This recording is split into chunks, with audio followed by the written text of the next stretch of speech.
सन 2016 के अंदर हमारी मोदी सरकार ये घोषणा करती है कि हम 2022 तक किसानों की इनकम को डबल कर देंगे। एंड अभी हाल ही में आपने देखा होगा कि लोकसभा में और राज्यसभा के अंदर 3 बिल पास हुए हैं जो इसी कंसर्न के ऊपर है कि हमें किसानों की इनकम को डबल करना है।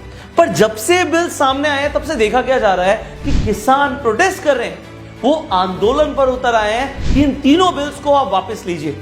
अब जरा सोचिए, अगर किसी की इनकम सच में डबल हो रही हो तो वो प्रोटेस्ट क्यों करेगा भाई? अगर आप ही की इनकम को कोई डबल कर रहा हो तो आप शुक्रिया करेंगे या प्रोटेस्ट करेंगे? वेल, यहां पे कुछ तो ग्रे एरिया है जो आपको शायद अभी तक समझ नहीं आ रहा, बट अगर आपने इस वीडियो को एंड तक देखा तो आपको ये पूरा सिनेरियो क्लियर हो जाएगा। एक तो तीनों बिल समझ आ जाएंगे कि इन तीनों बिल्स के फायदे और नुकसान क्या, और आपको किसान आंदोलन की पूरी सच्चाई भी समझ आ जाएगी। तो अगर आपको ये वीडियो समझ आती है तो इस वीडियो को शेयर जरूर कीजिएगा सो दैट लोगों को भी पूरा सिनेरियो क्लियर हो जाए। नाउ शुरू करते हैं। मैं आपको ये पूरा सिनेरियो समझाने के लिए एक स्टोरी सुनाना चाहूंगा, और हमारी स्टोरी का मेन कैरेक्टर है हमारा भाई जो किसान है जिसका नाम है रामलाल। अब रामलाल अपनी जमीन पर खेती करना चाहता है और रामलाल के पास 2 हेक्टेयर जमीन है। अगर मैं पूरे इंडिया की बात करूं तो 85% फार्मर्स हमारे पास ऐसे हैं जो स्मॉल फार्मर्स की कैटेगरी में आते हैं, जिनके पास 2 हेक्टेयर से कम जमीन है। तो अब रामलाल खेती करना चाहता है। वो चाहता है मैं खेती करूं, उससे मुनाफा आए, जिससे मैं अपनी बेटी की शादी कर पाऊं। अब वो देखता है कि मैं खेती करूं तो करूं किसकी। उसे पता लगता है कि गवर्नमेंट ने एमएसपी सेट किया है गेहूं के ऊपर, जो कि है, एक फिगर ले लेते हैं, 2000 रुपए। अब 2000 रुपए का एमएसपी सेट किया। एमएसपी क्या होता है? Minimum support price. मतलब इस रेट पे तो उसका गेहूं बिक ही जाएगा, इससे ज्यादा ही मिलेंगे क्योंकि मिनिमम रेट ये है। अब वो सोचता है अच्छा मुझे 2000 रुपए पर क्विंटल मिलेगा।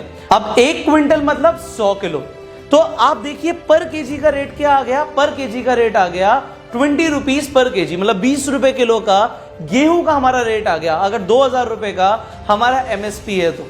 अब किसान खेती करना शुरू करता है, उसकी फसल तैयार हो जाती है, वो कटाई करता है। उसके बाद वो उस फसल को बेचने के लिए लेकर जाता है एपीएमसी मंडी के अंदर। अब ये एपीएमसी मंडी अपने आप में एक इकोसिस्टम है एंड पूरे इंडिया के अंदर 7000 से ज्यादा एपीएमसी मंडीज हैं। अब जब रामलाल मंडी जाता है वो देखता क्या है कि उसे बोला गया था कि एमएसपी है गेहूं का 2000 रुपए, मतलब 2000 रुपए पर क्विंटल के हिसाब से उसकी फसल को खरीद लिया जाएगा। पर यहां पर तो कोई 2000 रुपए में खरीद ही नहीं रहा।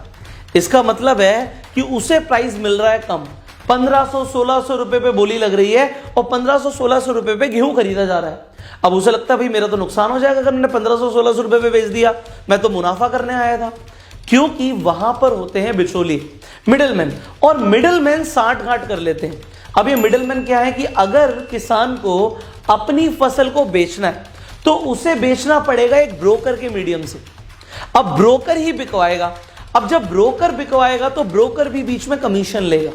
अब इन ब्रोकर्स की मंडी के अंदर दुकानें होती हैं, ये 2.5% जो गवर्नमेंट का रेट है उससे लेकर 10% तक किसान से कुछ भी चार्ज कर सकते हैं। तो अब 2.5% भी अगर मान लेते हैं तो 1600 रुपए के रेट पे जो उसका गेहूं बिक रहा है, 1600 रुपए के रेट पे जो उसका गेहूं बिक रहा है, उसके ऊपर भी 2.5% अलग से मिडिलमैन चार्ज करेगा। इसका मतलब है कि 40 रुपए और कम हो गया। अब उसे पर क्विंटल 1540 रुपए मिल रहे हैं। अब यहां पर आ जाते हैं 2 सिनेरियो। सिनेरियो नंबर 1 कि रामलाल घाटा कर ले। अब फसल तो उसके पास है, उसे बेचना ही है वरना बहुत ज्यादा नुकसान हो जाएगा। अब रामलाल के पास जो सिनेरियो नंबर 1 है कि वो उस फसल को 1540 रुपए के भाव पे बेच दे। एंड मान लेते हैं अभी सिनेरियो नंबर 1 पे उसने 1540 रुपए के भाव पे अपनी फसल को बेच दिया। अब जब वो घर आता है वो अपना हिसाब लगाता है और उसे समझ आता है कि उसका नुकसान हो चुका है। उसने पैसा ब्याज पर लिया हुआ था, वो पैसा चुकाएगा कैसे? उसे बेटी की शादी करनी थी, वो शादी करेगा कैसे? और वो जो हमारा रामलाल है वो कर लेता है सुसाइड। और ये कोई बहुत बड़ी बात नहीं हो रही यहाँ पे। क्यों? क्योंकि ऑलरेडी इंडिया के अंदर अगर हम सिर्फ 2019 की बात करें तो 10,000 से ज्यादा किसानों ने सुसाइड किया। ये बड़ी बात। इंडिया के अंदर 10,000 से ज्यादा किसानों ने अभी लास्ट ईयर सुसाइड किया है। क्यों कर रहे हैं किसान सुसाइड? क्योंकि उन्हें मुनाफा नहीं हो रहा भाई, वो कर्जे में जा रहे हैं, पैसा कहां से चुकाएंगे? जब पैसा नहीं है तो वहां पे आ जाती है स्ट्रेस एंड इसीलिए किसान कर रहे हैं सुसाइड। अब मैं आपको जो एमएसपी की बात बता रहा हूं, अभी हम सिनेरियो 2 की भी बात करेंगे। एमएसपी के ऊपर, मिनिमम सपोर्ट प्राइस के ऊपर पूरे इंडिया में सिर्फ 6% किसान अपना फसल को बेच पाते हैं।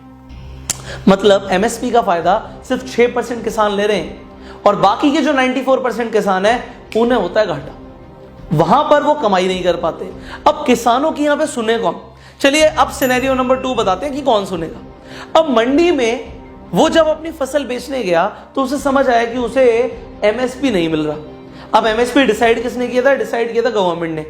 अब वो किसान जो है हमारा रामलाल, उस सिनेरियो 2 के हिसाब से जाता है गवर्नमेंट के पास और बोलता है कि आपने बोला था जी कि 2000 रुपए के हिसाब से आप मेरी फसल खरीद लेंगे, अब खरीदो। अब वो जब वहां पर जाता है तो ऑफिसर बोलता है, अरे भाई देख यहां पे कितना सारा स्टॉक ऑलरेडी है, हमारे पास जगह ही नहीं है कि तुम्हारी फसल को हम रख पाए, हमारे पास स्टोरेज नहीं है, हमारा वेयर हाउस फुल हो चुका है, तो अब हम तुम्हें 2000 रुपए नहीं दे सकते।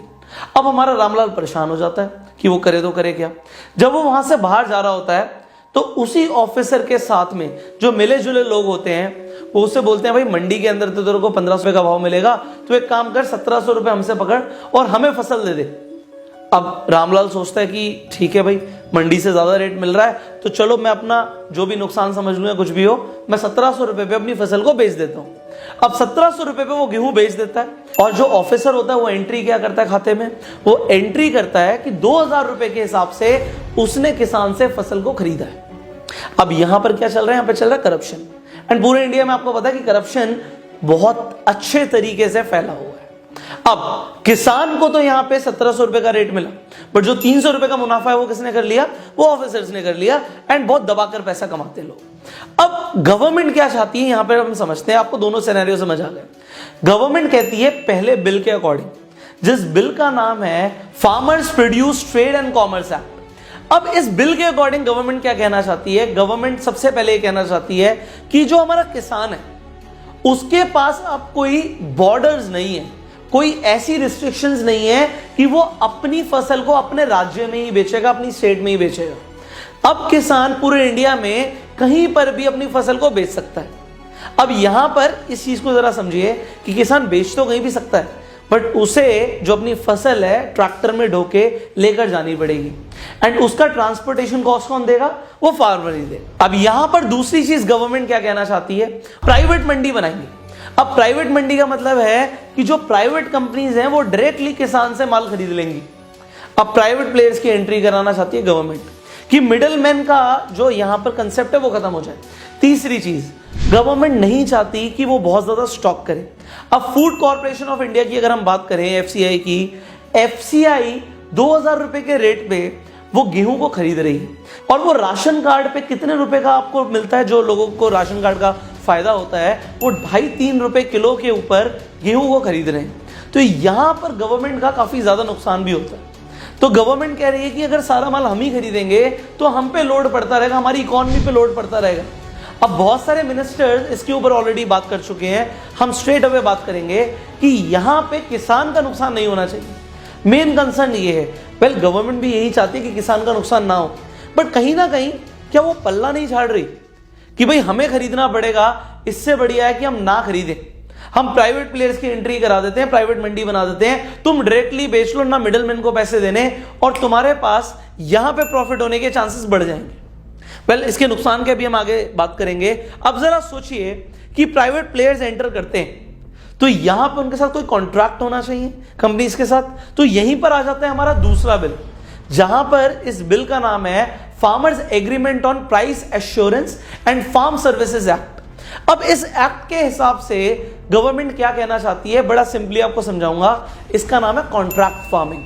अब कॉन्ट्रैक्ट फार्मिंग का मतलब है, मान लीजिए कंपनी है आशीर्वाद आटा, अब आटा बनाना है तो गेहूं चाहिए। अब आशीर्वाद आटा क्या कहती है कि भाई एक एरिया के अंदर, एक बड़े से एरिया के अंदर, मान लीजिए 1, 2 या 3 या 4 गांव के अंदर गेहूं उगता है, तो हम उन चारों गांव के साथ एक कॉन्ट्रैक्ट कर लेंगे और हम कॉन्ट्रैक्ट पे पहले ही लिख देंगे कि हम इतना प्राइस देंगे।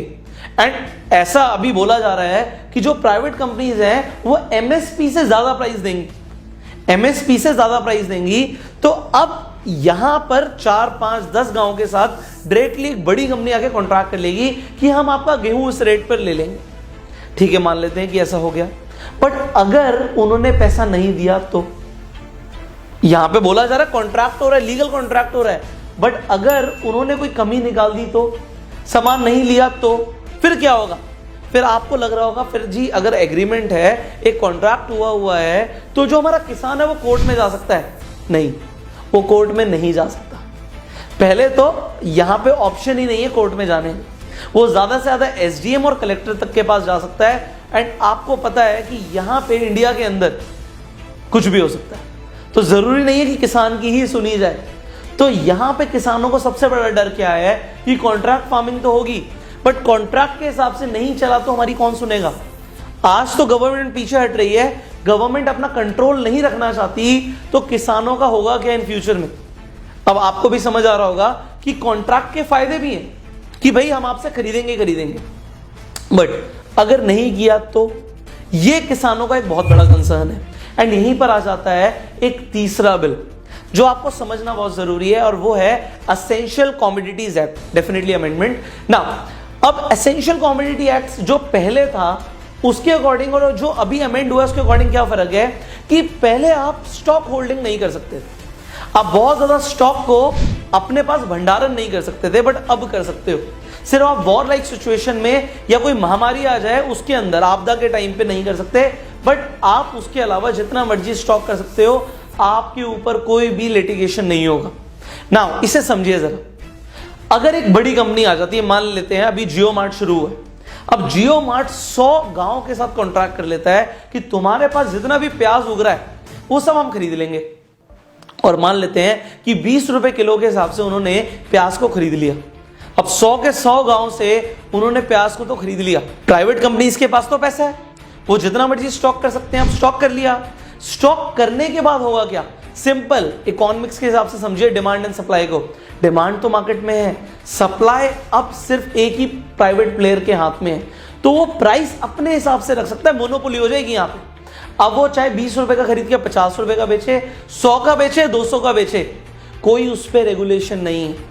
तो यहां पे किसानों का एक बहुत बड़ा कंसर्न है कि प्राइवेट प्लेयर्स के पास पैसा है, वो आके अपना डोमिनेशन करेंगे, सीधा सीधा मोनोपोली हो जाएगी, और जो कि गलत होगा। तो यहां पर भी गवर्नमेंट को फार्मर समझाना चाहते हैं कि ये बिल ठीक नहीं है। अब इन बिल्स के फायदे और नुकसान को समझिए। सबसे पहले जब हम इंटरस्टेट बाउंड्रीज की बात कर रहे हैं कि आप कहीं पर भी बेच सकते हो, जो पहले फार्म बिल के हिसाब से है तो वो पहले से भी था, किसान कहीं पर भी बेच सकता था, बट जो एपीएमसी मंडी का हिसाब है, यह मंडी नहीं है, डायरेक्टली हम अपनी प्राइवेट कंपनी को माल बेच सकते हैं। और वहां पे जो सेकंड बिल कह रहा है कॉन्ट्रैक्ट फार्मिंग, यहां पे डेफिनेटली किसान का फायदा हो सकता है कि अगर गवर्नमेंट का रेगुलेशन हो तो, बट अगर गवर्नमेंट रेगुलेट नहीं करेगी तो किसानों का इन फ्यूचर नुकसान हो सकता है। वेल यहां पे बीच में देखा गया क्या कि किसानों को भड़काया भी गया, डेफिनेटली भड़काया गया है, जहां पर किसानों को बोला गया कि तुम्हारी जमीन हड़प ली जाएगी, बट इन बिल्स के अकॉर्डिंग ये बिल्कुल भी नहीं है कि किसानों की जमीन कहीं पर भी उनसे छीनी जाएगी। सिर्फ कॉन्ट्रैक्ट हो रहा है फसल के ऊपर, जमीन के ऊपर नहीं हो रहा है।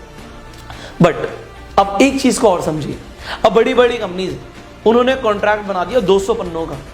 अब किसान तो भाई इतना पढ़ा लिखा नहीं है कि वो 200 पेजेस का कॉन्ट्रैक्ट को पढ़े समझे, उसे नहीं समझ आ रहा। तो यहां पे जो प्राइवेट कंपनीज हैं वो अपनी मनमानी कर सकती हैं। अब देखा क्या गया है इंडिया के अंदर कि प्राइवेट कंपनीज करती हैं अपनी मनमानी। जब जियो स्टार्टिंग में आया तो उसने क्या किया, उसने फ्री में आप सबको इंटरनेट दिया। अब फ्री करते करते करते करते 30% से ज्यादा मार्केट को अपने पास ले लिया, और उसके बाद आज की डेट में अगर देखा जाए तो मन चाहे उन्होंने प्राइसेस रखे हुए हैं, क्योंकि पहले तो उनके पास फंडिंग है, इन्वेस्टमेंट है, उन्होंने आके जो छोटे प्लेयर्स हैं उन्हें खत्म ही कर दिया।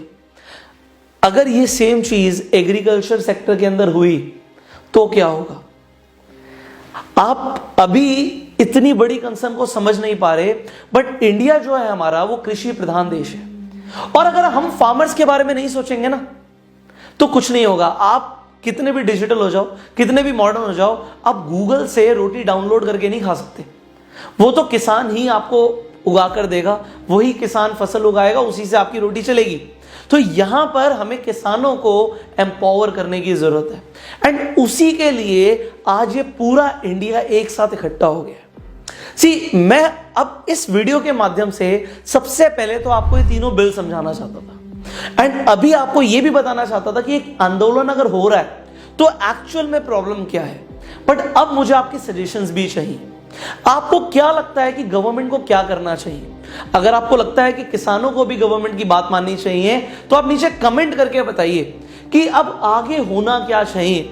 अभी जो ये आंदोलन है खत्म नहीं हुआ, एंड अभी बहुत कुछ है जो मुझे आपके साथ अभी आगे डिस्कस भी करना है। सो हम जुड़े रहेंगे इसी चैनल के ऊपर, will talk further on the same topic. But आपके क्या व्यूज हैं अभी फार्मर्स प्रोटेस्ट को लेकर, ये सबसे पहले मैं जानना चाहता हूं। सो आप नीचे कमेंट करके जरूर बताइएगा एंड इस वीडियो को शेयर कीजिए सो दैट लोगों को भी ये तीनों बिल्स और ये पूरा सिनेरियो कंप्लीटली समझ आ जाए। सो आप अपने व्यूज नीचे कमेंट में बताइए एंड फार्मर्स को सपोर्ट कीजिए। इस वक्त अगर कोई गवर्नमेंट ऑफिशियल या कोई मिनिस्टर भी इस वीडियो को देख रहे हैं, सो ये देखिए, आपको भी मुझे बोलने की जरूरत नहीं है, बट हम सबको इस वक्त फार्मर्स को सपोर्ट करना है। If will support the farmers today, तभी हम आगे भी अपना फ्यूचर देख सकते हैं, अदरवाइज हमारा फ्यूचर अंधकार में है। So I will say this to you all कि आप फार्मर्स को सपोर्ट कीजिए जितना हो सकता है उतना, and share this video so that ज्यादातर लोगों को सिनेरियो समझ आ जाए। I will see you in the next video. Till that time, you go self made.